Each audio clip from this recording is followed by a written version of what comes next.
आज मिति 2083 साल ज्येष्ठ महीना 4 गतेका दिन 2082 सालको एससी परीक्षामा उत्तीर्ण विद्यार्थी तथा शिक्षक बधाई तथा सम्मान कार्यक्रममा उपस्थित सम्पूर्ण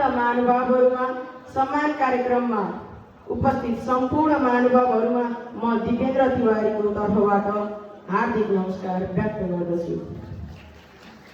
आजको यस कार्यक्रमका सभाध्यक्ष महोदय, कार्यक्रमका प्रमुख अतिथिज्यू, विशिष्ट अतिथिज्यू, विशेष अतिथिज्यू एवं मञ्चमा आसीन सम्पूर्ण अतिथिज्यूहरू, उपस्थित सम्पूर्ण अतिथिगणहरू, आदरणीय गुरु गुरुआमा तथा मेरा प्यारा साथीहरू, उपस्थित सम्पूर्ण भाइ बहिनीहरू, आजको यो ऐतिहासिक एवं विशेष दिनमा एक विद्यार्थीको रूपमा उभिँदा मनमा धेरै खुसी, उत्साह र थोरै दुःख पनि लागेको छ। धेरै वर्षसम्म हामीले यस विद्यालयमा बिताएका रमाइला पलहरू आज सम्झँदा मन भावुक हुन्छ। आदरणीय शिक्षकहरू, तपाईहरूले हामीलाई सधैँ सही बाटो देखाउनु भयो। कहिले माया गरेर त कहिले गाली गरेर पनि हाम्रो भविष्य राम्रो बनाउन मेहनत गर्नुभयो।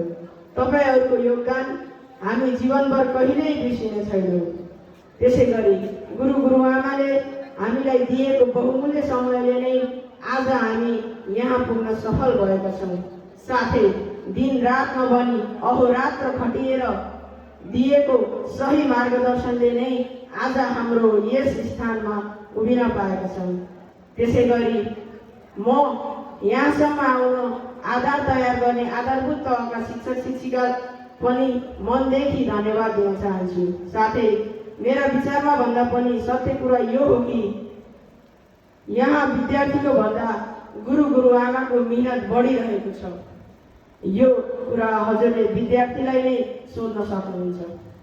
साथै मैले नजानेको तथा मेरो गाह्रो पलमा सहयोग गर्ने मेरा सम्पूर्ण सहपाठी मित्रलाई पनि म धन्यवाद दिन चाहन्छु।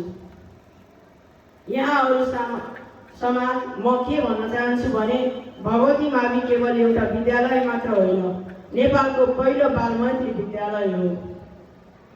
म तपाईहरूलाई ढुक्क भएर आफ्नो छोराछोरीलाई भगवती माध्यमिक विद्यालयमा पढ्न पठाउन भन्न चाहन्छु।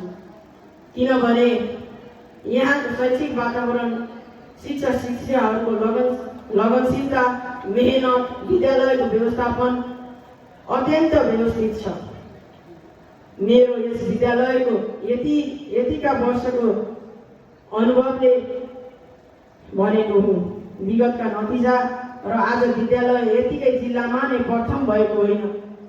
यसमा विद्यालय परिवारको एकता र साँच्चै नै गुरु गुरुआमाको विद्यार्थीको भविष्य निर्माणमा मन, वचन र कर्मले खटिनु भएको हो, जुन यो रिजल्टले पनि प्रमाणित गर्दछ। यसैले आफ्ना नानी बाबुहरूलाई भगवती माविमा नै पढ्न पठाउनु भन्न चाहन्छु। अन्ततः म जहाँ गए पनि यस भगवती माविलाई सम्झनेछु र यस विद्यालयको समोज्जवल भविष्यको कामना गर्दछु। यति भन्दै मेरा मन्तव्य यही अन्त्य गर्न चाहन्छु। हस्त धन्यवाद।